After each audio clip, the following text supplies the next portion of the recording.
So many people are scared stiff or they're sitting at home and while I feel horrible for the, if there is 20% unemployment coming up because of this coronavirus, it's horrible, because I've been broke, I've been home, Kim and I have been homeless, Kim and I've had no money, no income, no savings, nothing. But yet that was back in 1984 and it was the best thing that ever happened to us because we got smarter, we prepared for this time. So right now, instead of panicking, well, I just say, I already panicked. I panicked back in 1984. So this is what you can do. And the most important thing you can do is your most important asset is your mind.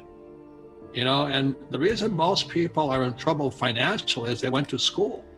They had people like my poor dad who said, go to school, get a job, work hard, save money, invest for a long-term and well-diversified portfolio of stocks, bonds, mutual funds, ETFs, and get a pension. Well, that's the reason people are in trouble is they followed my poor dad's advice. The problem with the coronavirus is going to accelerate a bigger problem.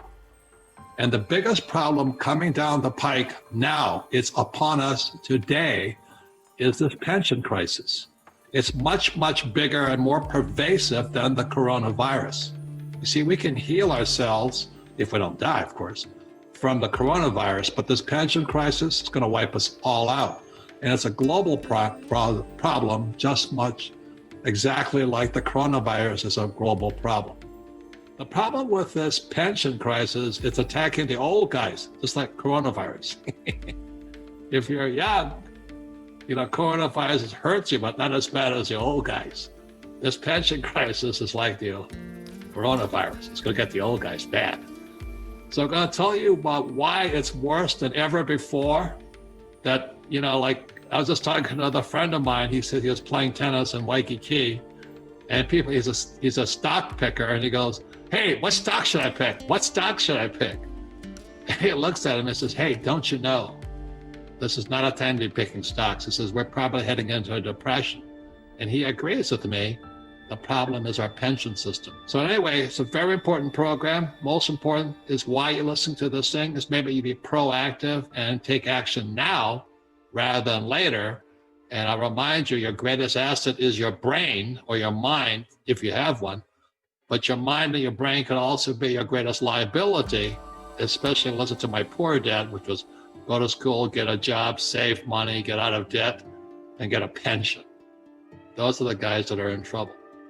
If I had followed my poor dad's footsteps, I would have been screwed. I would have been screwed because when I came back from the Vietnam War, if I had flown for United Airlines, I'd be handling baggage today or, looking for a job someplace else because our pensions, the pilot union pensions were ripped off. And most people don't know that. So it's a very important problem, and we're probably heading into a depression. Now, for some, I hope not, but it might be. For some people, it's the worst of times, but if you're prepared and you educate your mind, it'd be the best of times, because there's going to be a lot of bargains. We're in the early stages of the greatest retirement crisis in the history of this country and even the world, because we're having globally, about 2 billion people are soon going to be above the age of 65. And the good news is that people are living longer than ever. The bad news is that only like the smallest minority of that 2 billion group have adequate savings to survive decades, potentially 30 years or more in retirement. But of course, now we've got the coronavirus, which is having a devastating impact on the stock markets and will have a devastating impact on pensions. And pensions were already in danger. The average state and local pension in the United States was only 70% funded at the end of the 11-year historic bull market last week or so. With this 30% drop in the market, they're going to be even worse funded. And I recently wrote an article in Forbes called "Coronavirus Could Kill Your Pension." So we're in a much worse situation. I was talking to my friends who are pilots for United and Eastern and the TWA and all this. They're all unemployed driving Uber today. So it's quite an enormous downfall, from flying 747 to driving an Uber car. I mean? And that's what's getting worse. So with that, I thought we'd get some reality on it, and we've invited. And so we wrote "Who Stole My Pension" long before, what coronavirus hit. And now it's going to get worse. That's our opinion on it. That's a global crisis. So if I may ask Ted, when you came in, what did you find? What I found was that as the pension was heading towards collapse, three things happened.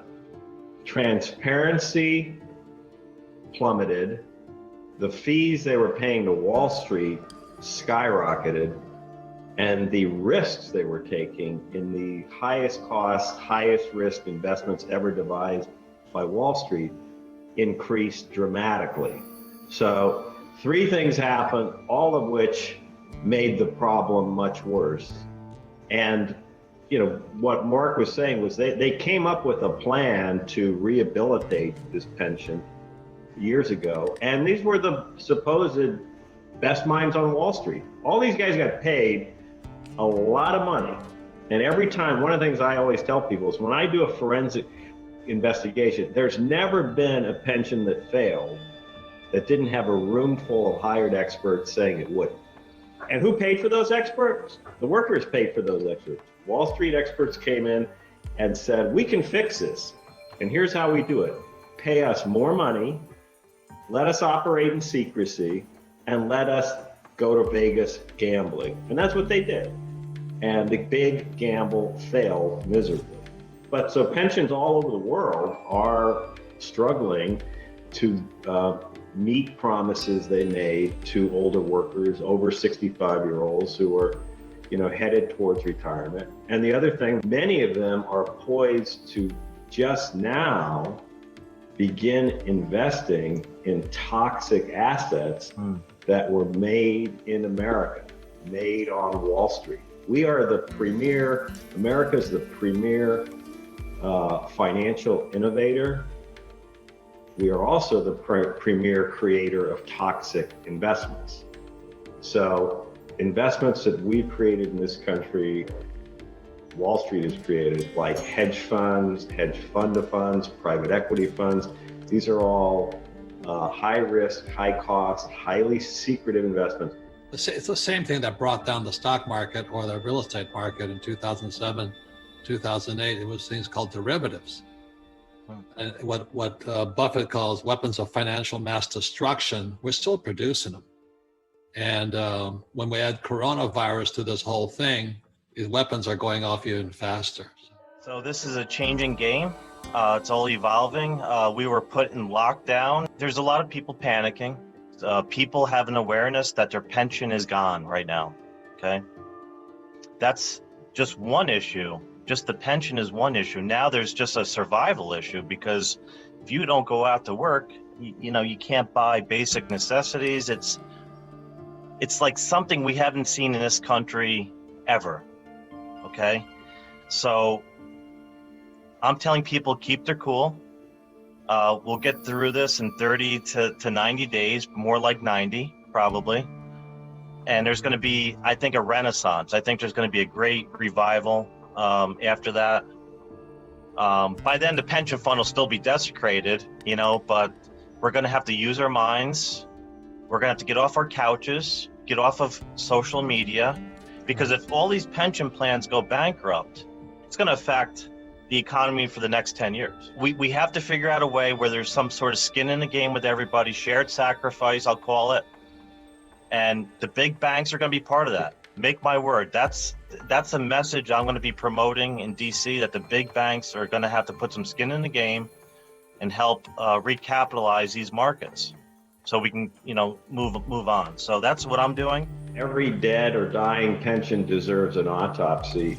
And so if in the last 11 years, the greatest bull market in history, pensions benefits were not increased, pensions did not become more solvent, it is extremely likely that in the near future, as pensions lose a lot of money in the stock market, that there will be additional benefit cuts. By the way, since 2008, since the 2008 recession, half of all state and local pensions in the United States have cut benefits, even during the greatest bull market in history.